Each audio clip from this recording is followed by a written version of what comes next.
अच्छा जी, आज हम स्टार्ट करने वाले हैं मोंगोडीबी। और मोंगोडीबी के पहले लेक्चर में हम देखेंगे कि मोंगोडीबी होता क्या है। इसके अलावा हम सबसे पहले ये देखेंगे डेटाबेस होता क्या है। डेटाबेस के अलावा डेटाबेस में कौन कौन सी टर्मिनोलॉजीज इस्तेमाल करते हैं, किस तरह के डेटाबेसेस होते हैं, टाइप्स ऑफ डेटाबेस देखेंगे और इंस्टॉलेशन देखेंगे मोंगोडीबी की इंस्टॉलेशन कैसे करते हैं। इसके अलावा मोंगोडीबी के बारे में बात करेंगे, मोंगोडीबी क्या है, कौन सा डेटाबेस है। अच्छा, मोंगोडीबी से पहले हम बात करने वाले हैं डेटाबेस। अब डेटाबेस होता क्या है। Database is an organise collection of data, a method to manipulate and access the data. अब डेटाबेस हमारे पास एक ऑर्गेनाइज कलेक्शन ऑफ डेटा होता है जहाँ पे आप देखते हो कि आपके पास जो भी डेटा है वो आपके पास ऑर्गेनाइज वे में आपको मिल रहा होता है।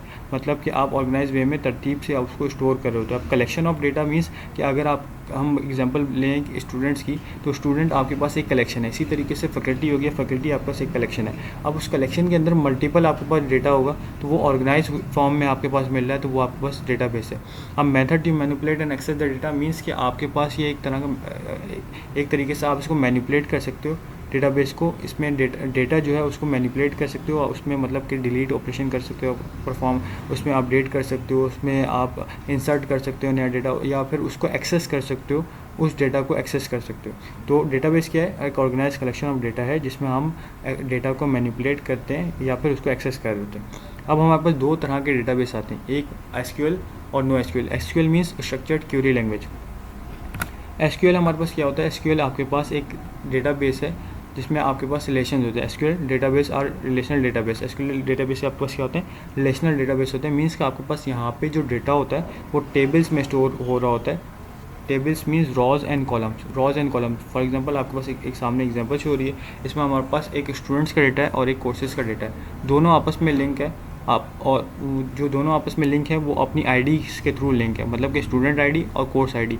अब ये दो हमारे पास हर टेबल में एक ना एक हमारे पास कोई यूनिक आईडी होती है जिसको हम प्राइमरी की बोल देते हैं, और उससे हम जो है एक फॉरेन की क्रिएट करते हैं और उससे हम टेबल को आपस में लिंक कर होते हैं। दोनों टेबल्स का आपस में रिलेशन एक बन रहा है और उस रिलेशन के थ्रू हम जो है डेटा को एक्सेस कर सकते हैं। और सपोज हमने स्टूडेंट 1 चाहिए आपको सैम। अब सैम का स्टूडेंट 1 जो आपके पास है, स्टूडेंट 1 सैम, उसके कौन कौन से कोर्सेज में वो एनरोल है उसकी हम आईडी के थ्रू उसके एक्सेस कर सकते हैं। तो आपस में दोनों टेबल्स का रिलेशन होता है। तो ये रिलेशनल डेटाबेस होता है जिसमें हम रिलेशंस क्रिएट कर रहे होते हैं। इसके अलावा हमारे पास एसक्यूएल हम कहाँ इस्तेमाल होता है, CMS प्लेटफॉर्म में इस्तेमाल होता है, सोशल मीडिया प्लेटफॉर्म्स।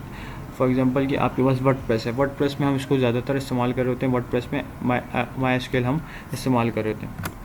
एग्जांपल्स हमारे पास क्या हैं, एग्जांपल्स में हमारे पास ये कुछ एग्जांपल्स हैं कि हम 3 टाइप्स के डेटाबेस हैं जिसमें MySQL जो मोस्ट पॉपुलर है हमारे पास, जिसको हम इस्तेमाल कर रहे होते हैं, PostgreSQL, इसके बाद Oracle।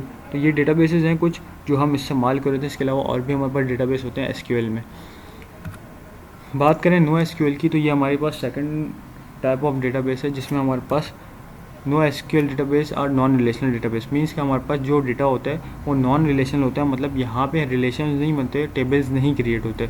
तो टेबल्स नहीं क्रिएट होते तो डेटाबेस किस फॉर्म में डेटा स्टोर करता है। तो डेटा हमारे पास जो स्टोर होता है वो हमारे पास जेसन फॉर्मेट में स्टोर हो रहा होता है, या फिर डॉक्यूमेंट ऑब्जेक्ट फॉर्मेट में स्टोर होता है। अच्छा, ये कहाँ इस्तेमाल हो रहा है, ये हमारे पास e-commerce platforms, HR management system, इस तरीके से यहाँ पे हमारे पास ये ज़्यादातर इस्तेमाल हो रहा होता है।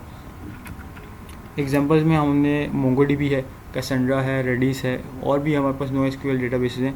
पर फ़िलहाल बात करें हम मोंगोडीबी की, तो ये हमारे पास नो एसक्यूएल डेटाबेसेस की कुछ एग्जांपल हैं। अब मोंगोडीबी की बात करें तो मोंगोडीबी है क्या, व्हाट इज़ मोंगोडीबी। मोंगोडीबी हमारे पास एक open source document oriented no SQL database management system है। मीन्स कि ये ओपन सोर्स है, आसानी से मिल जाता है, इसमें हम अपने हिसाब से कर सकते हैं चेंजेस। ओपन सोर्स है, कोई भी सॉफ्टवेयर होता है उसमें document oriented no SQL database management system. Means कि आपके पास जो भी डेटा होता है वो एक डॉक्यूमेंट फॉर्मेट में स्टोर हो रहा होता है यहाँ पे, ठीक है। अच्छा, ये कुछ एग्जांपल है कि इसमें डेटा स्टोर किस तरह होता है। डॉक्यूमेंट ऑब्जेक्ट ओरिएंटेड होता है, तो object oriented means object form में यहाँ पे हमारे पास डेटा स्टोर होता है की और वैल्यू पेयर में। ऑब्जेक्ट जिसको हम डिक्शनरी भी कहते हैं पाइथन में, और मल्टीपल लैंग्वेज में इसको फ्लटर में इसको मैप कहते हैं।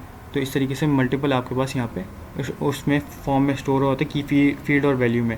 फील्ड आपकी क्या होगी, name, age, status, group, gender, इस तरीके से ये फील्ड्स होती हैं। इसकी वैल्यू हमारे पास, इसकी स्ट्रिंग हो सकती है, इंटीजर हो सकती है, जिस तरह की आप फील्ड क्रिएट करें उस तरह की उसकी वैल्यू होगी। अब जेसन डॉक्यूमेंट में हमारे पास मोंगोडीबी में डेटा स्टोर होता है। अब डेटाबेस हम मोंगोडीबी ही क्यों इस्तेमाल करें? मोंगोडीबी जो है design for flexible, scalable and performance in handling unstructured and semi structured database. अब जो डिज़ाइन किया गया है इसको फ्लेक्सिबल, स्केलेबल और स्केलेबल एप्लीकेशंस के लिए, मतलब कि ये फ्लेक्सिबल होता है, आसानी से आप इसको इंटीग्रेट कर सकते हो अपने मनस्ट्रक्ट के प्रोजेक्ट्स में। इसके अलावा स्केलेबल होता है, मींस कि जब आपके पास आपको आइडिया नहीं होता कि हमारी ये जो ऐप है या आपका सॉफ्टवेयर है स्केल करेगा या नहीं करेगा, या इन फ्यूचर स्केल करेगा, तो आप इसको वहाँ पे इस्तेमाल कर सकते हो। जैसे जैसे आपके सॉफ्टवेयर स्केल करता है वैसे वैसे आपके पास हम इसको इस्तेमाल कर सकते हैं और यहाँ पे कोई मसला नहीं आता ज़्यादा। देखिए परफॉर्मेंस के हिसाब से ये हमारे पास अनस्ट्रक्चर्ड और सेमी स्ट्रक्चर्ड डेटा को हैंडल करता है, जहाँ पे आपको नहीं आइडिया होता कि किस टाइप का डेटा आपके पास आएगा, आपको नहीं पता होता कि कॉलम्स आपने कौन कौन से डिफाइन करने। फॉर एग्जांपल स्टूडेंट का आपके पास एज आ गया, जेंडर आ गया और इस तरीके से नेम आ गया, आपको नहीं पता कि वही कोर्सेज़ कौन कौन से आएंगे, तो फिर वहाँ पर आप इसको इस्तेमाल कर सकते हो। ये कुछ एग्जाम्पल है कि किस तरीके से हम यहाँ पर क्यूरीज चला रहे होंगे। टर्मिनोलॉजीज़ की बात करें तो हमारे पास यहाँ पे 3 मेन टर्मिनोलॉजीज़ हैं, जिसमें हमने डेटाबेस की बात की। Database is an organise collection of data. अब organise collection of data means कि कलेक्शन हमारे पास, कलेक्शन जिसकी बात करें वो कलेक्शन आपके पास डेटाबेस में हो सकती है। फॉर एग्जांपल अगर हमारे पास बात करें ई-कॉमर्स वेबसाइट की, तो वहाँ पे कलेक्शन होगी शर्ट्स की कलेक्शन में आपके पास मल्टीपल डॉक्यूमेंट्स होंगे, मीन्स के मल्टीपल टाइप ऑफ शर्ट्स होंगी। आप डिफाइन करोगे कि किस तरह की शर्ट है। शर्ट वन प्रोडक्ट, मतलब आपका जो शर्ट प्रोडक्ट होगा वो प्रोडक्ट मल्टीपल प्रोडक्ट्स होंगे, एक नहीं होगा।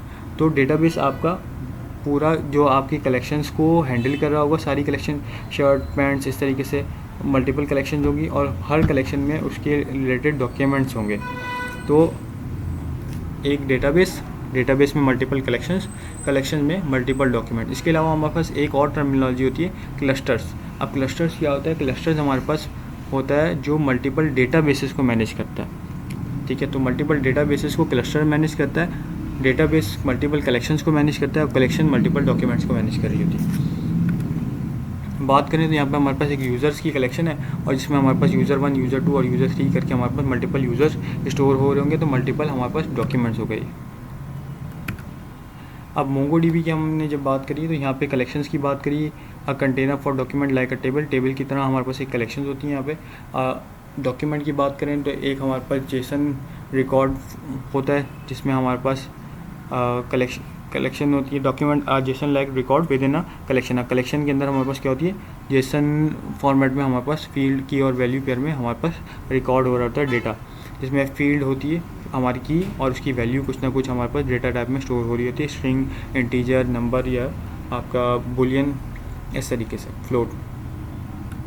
अब दो हमारे पास यहाँ पे टर्म आती है। हम जेसन की बात करें कब से, तो जेसन हमारे पास जावास्क्रिप्ट ऑब्जेक्ट नोटेशन होता है, मतलब ऑब्जेक्ट फॉर्मेट में हम यहाँ पे जेसन, मतलब कि आपके जो स्ट्रिंग फॉर्मेट में कीज़ भी हमारे पास स्ट्रिंग में होती हैं, वैल्यूज़ हमारे पास स्ट्रिंग या फिर आपकी डेटा टाइप जो भी है उसमें आपको स्टोर हो रही होती हैं। तो ये हमारे पास जेसन होता है। इसमें बेसन होता है। बेसन मीन्स कि आपके पास बाइनरी ऑब्जेक्ट नोटेशन मीन कि आपके पास यहाँ पे डेटा जो है वो बाइनरी फॉर्मेट में स्टोर हो रहा होता है। इसको ये रीडेबल नहीं होता, मतलब हम इसको रीड तो आसानी से नहीं कर सकते, लेकिन जो स्टोर हो रहा होता है वो इसी फॉर्मेट में हो रहा होता है। हमारे को दिखता है विजिबल जेसन में, लेकिन स्टोर हमारे पास बेसन फॉर्मेट में होता है। चलते हैं अपनी इंस्टॉलेशन की तरफ। तो इंस्टॉलेशन हमने करनी है, तो इंस्टॉलेशन के लिए हमने सबसे पहले क्रोम पे जाना है और क्रोम पे जाके आप यहाँ पे लिखेंगे MongoDB community server. MongoDB community server जैसे ही आप लिखेंगे तो यहाँ पे हमारे पास मोंगोडीबी कम्युनिटी सर्वर डाउनलोड आ रहा है। आप इसके ऊपर क्लिक करेंगे और आपको यहाँ पे मोंगोडीबी कम्युनिटी सर्वर करके मिल जाएगा। यहाँ पे हमने MSI फाइल डाउनलोड करनी है। MSI फाइल डाउनलोड के ऊपर जब आप क्लिक करेंगे तो यहाँ पे हमारे पास डाउनलोड स्टार्ट हो जाएगा। डाउनलोड जैसे ही हमारे पास हो जाएगा तो हमने इसको इंस्टॉल करना है। डाउनलोड्स के फ़ोल्डर में हमको मिल जाएगा, ये डाउनलोड्स के फ़ोल्डर में